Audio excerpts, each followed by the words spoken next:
여러분 안녕하십니까? KBS 아메리칸 뉴스입니다.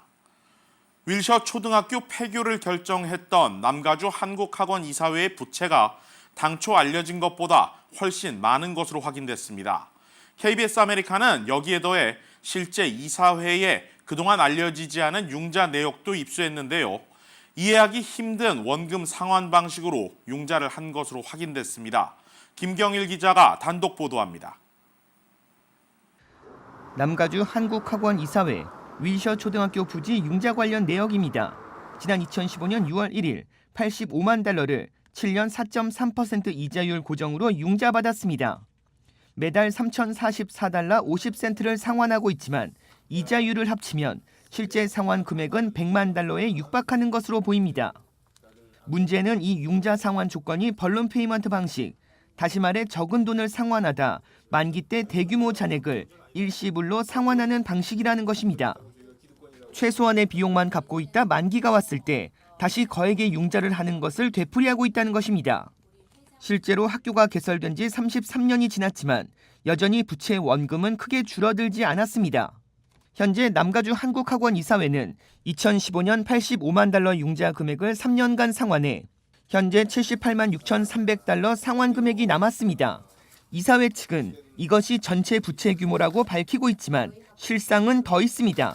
남가주 한국학원 이사회는 주차장 부지 필요로 한국 정부로부터 100만 달러를 지원받았지만 당초 활용 목적이 아닌 밀린 교사 비용으로 지출했습니다.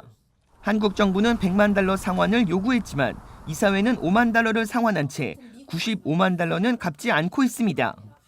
이 정부 상환금과 융자 금액을 모두 합치면 이사회의 부채는 173만 달러를 넘습니다. 확장 비용으로 100만 불을 지원을 받았었는데 그거를 이제 담보로 해서 그 학교 운영비로 전용을 했죠. 그래서 지금 그때 이제 상환 계획을 20년간 월 5만 불씩 그 100만 불을 상환하기로 되어 있는데 그때 당시 5만 불만 초대 상환을 하고 그 나머지 95만 불이 그냥 갚지 않은 상태로 그냥 있는 거죠. 한인 부동산업계 관계자들은 이사회가 벌룬 페이먼트 방식으로 융자를 상환하고 있는 것은 의문이라는 입장입니다. 벌룬 페이먼트 수수료는 일반 수수료보다 높기 때문에 상업용 건물 융자의 경우 일반적으로 25년 고정이자가 당연한 수순이라는 것입니다. 실제 한인타운 내 대부분 상업용 부동산과 비영리단체 건물들이 25년 고정이자를 선호하고 있다고 입을 모았습니다.